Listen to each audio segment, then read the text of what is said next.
Howdy, folks. How you doing today? This is Alan into today's news, and I hope you're doing fine.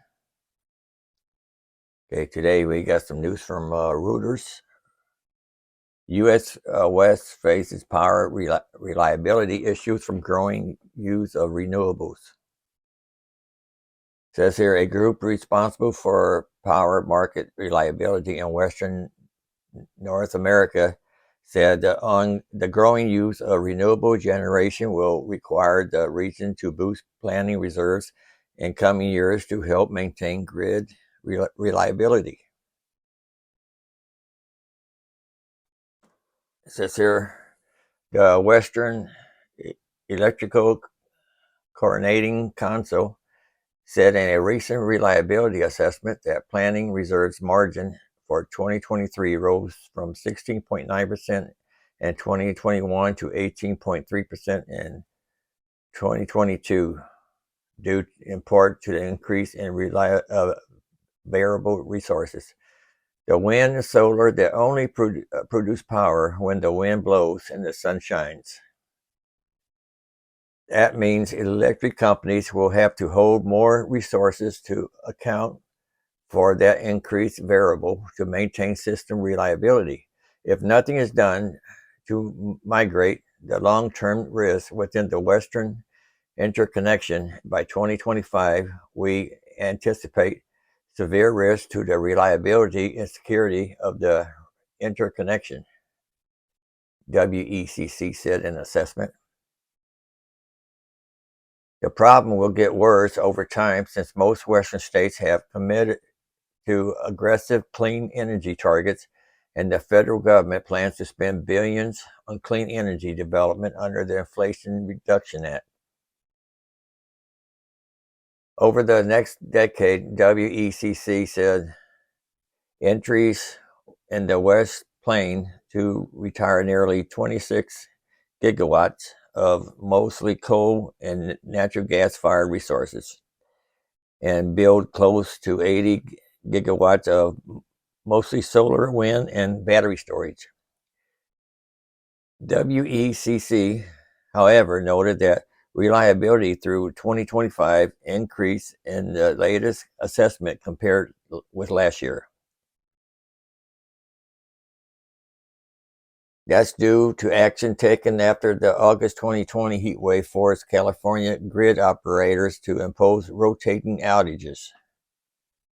Those actions included the additional of almost 3,000 megawatts of mostly battery storage and delayed retirement of several plants like the Jim Bridger coal plant in Wyoming and the Haynes and Scattergood gas plants in California.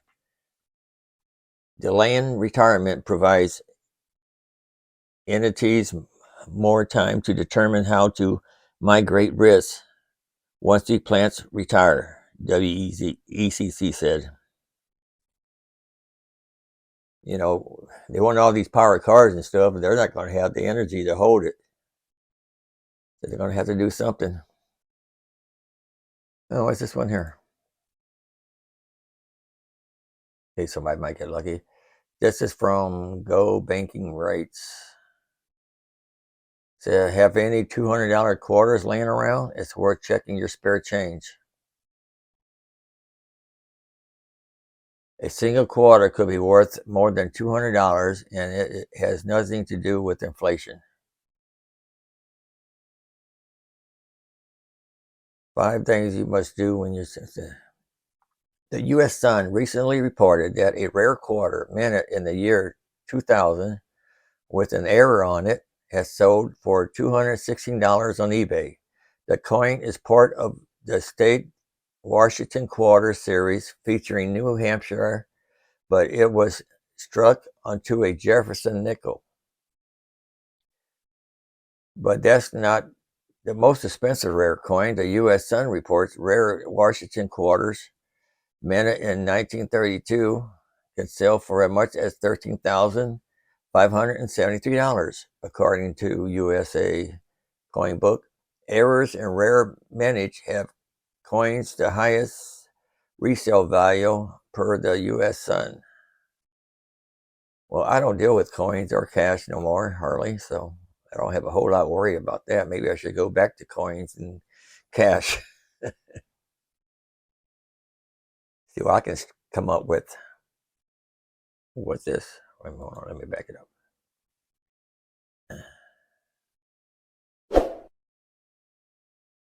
Demise of Biden student loan handout rocks Twitter. Its only purpose was to buy votes. Yeah, I believe that. That's why he done it right before the midterms, the election. He wanted to buy votes. Twitter users reacted to the views that a federal judge in Texas blocked President Joe Biden's student loan handout. On Thursday, U.S. District Judge Mark Pittman ruled that Biden's executive action was unconstitutional because Congress didn't approve the sweeping plan. In fact, the judge claimed that it was one of the largest executive branch overreaches in the history of the United States. See, Biden was in a hurry just try to get that student loan thing out because of the midterms, because he wanted the votes from the Democrats. Well, guess what? They got suckered. As Fox Business reported, Pittman's opinion of the ruling stated no one can plausibly deny that it is either one of the largest delegations of legislative power to the executive branch or one of the largest exercises of legislative power without congressional authority in the history of the United States.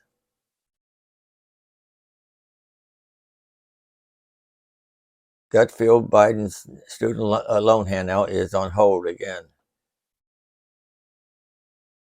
Let's see, this is from Fox News.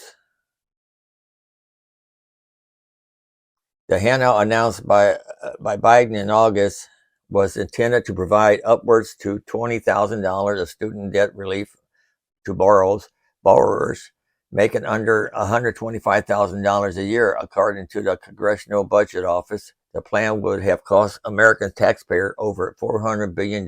See, American taxpayers be paying on this, it's coming out of our pockets. Liberals on the platform expressed outrage over the ruling, while conservatives ridiculed Biden's entire handout strategy as a cynical ploy to garner Democratic votes in the midterms. It was all a plan, and I knew that all along. The Federalistic co-founder Sean Davis wrote, "Doesn't matter to Biden, its only purpose was to buy votes," for last Tuesday. American Greatness senior fellow Ned Ruin tweeted, "Fascinating, motivated under 30s to come out and vote, and in the end, Biden got what he wanted, and they got played for fools. They did get played for fools too. If you're one of them, I'm sorry about that, but Biden don't care about the people." Liberal ratio host expressed frustration over the ruling, stating 92% of student loan debt is owned by the federal government, but apparently the federal government doesn't have the right to reduce it. Oh, please, conservative judges are juridical activists who makes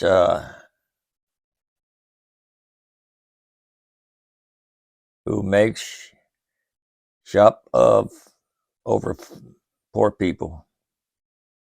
I don't understand that. Anyway, thankfully, this will be appealed. Conservative actor Rob Schneider seemed relieved over the ruling, commenting, "Federal judge tonight vacated the president's executive order to forgive student loans on a mass basis as unlawful. I'm glad that I'm not the one who feel that transferring $250 billion from working people to college graduates is crazy." Okay, let's me read something else now. Let me finish these cars here, or try to anyway. Okay, last one we was at is number 20, Infiniti Q50. And let's see what we got here.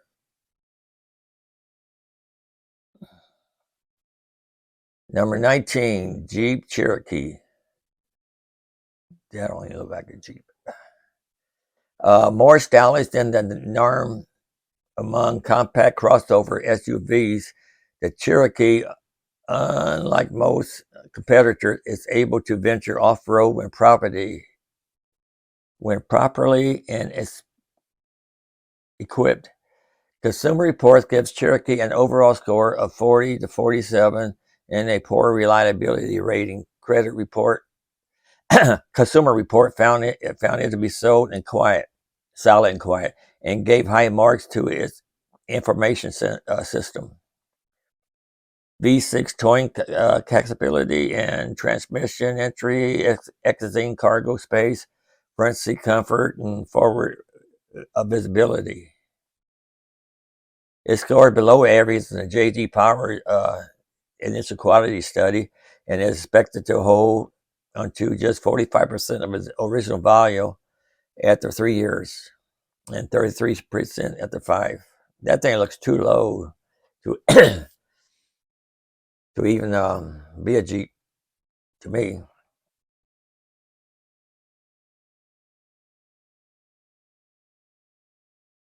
Yeah, here's one here.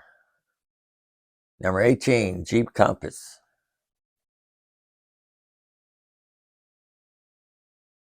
Trying to see the whole picture. Anyway, there it is. Have you noticed all these cars starting to look the same? Every one of them. Here's another crossover SUV is gone for far too long without a full redesign. It was nevertheless exactly class leading in the first place in an overall score of 43 and a poor reliability rating. Consumer Reports found little to like about the compact Compass, other than its controls and fuel economy. It received low marks for engine noise, acceleration, and seat comfort, rear visibility, cornering, and braking. It scored below average in the J.D. Power Design Performance Study.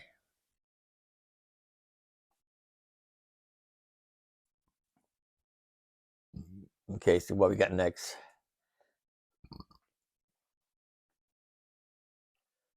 Number 17, Jeep Patriot.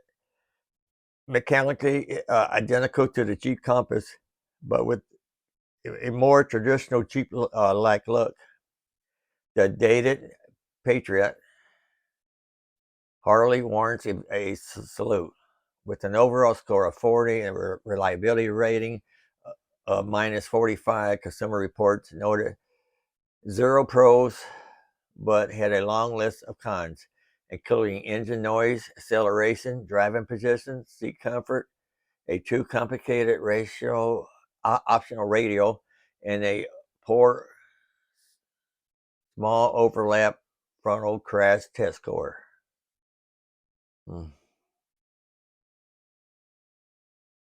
What's next? Number 16, Nissan Pathfinder. Originally a burly truck-based SUV, but now a more passive midsize crossover, the Pathfinder falters in. I should notice something on my camera.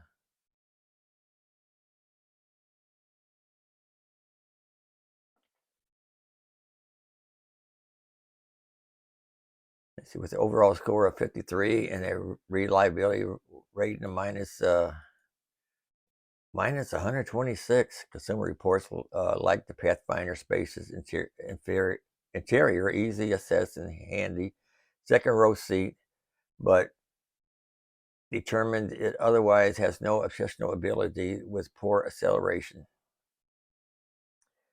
J.D. Power gave it 44% of the original value after 3 years and 28% after 5 years.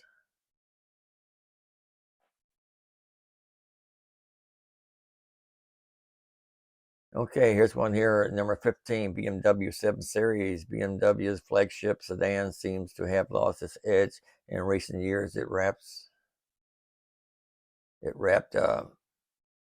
in styling and just doesn't feel as sporty as it did in earlier renditions. An odd product lineup includes an expensive and not especially efficient gas-electric hybrid model. Consumer Reports takes the 7 Series to task for being a ponderous, technology-laden vehicle with ungrainy handling.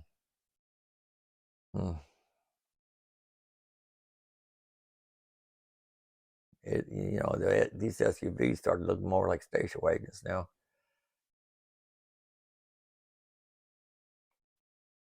Well, I'm on 25 or 38. This one would be number 14.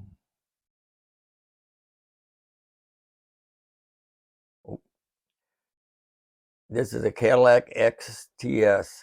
Tell the truth, we find the big and benign full-size front-drive XTS sedan to be something of a guilty pleasure. Unfortunately, a boulevard cruiser like this falls short in today's ultra-sophisticated luxury car market. Consumer Reports cites the XTS as being among the industry's worst values, and we think the Chevrolet Impala offer equivalent accommodation for less money. The biggest caddy also gets low marks for initial quality and performance from J.D. Power.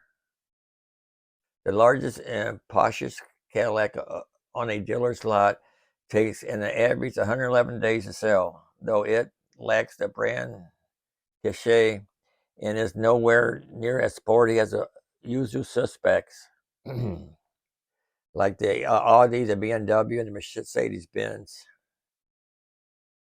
Well, that's all I got for you today. I'm going to read some more Lemon Cars tomorrow. Hopefully mine's not on. It probably will be, though. So I hope you enjoy, like, comment. Until tomorrow, folks. Have a good day.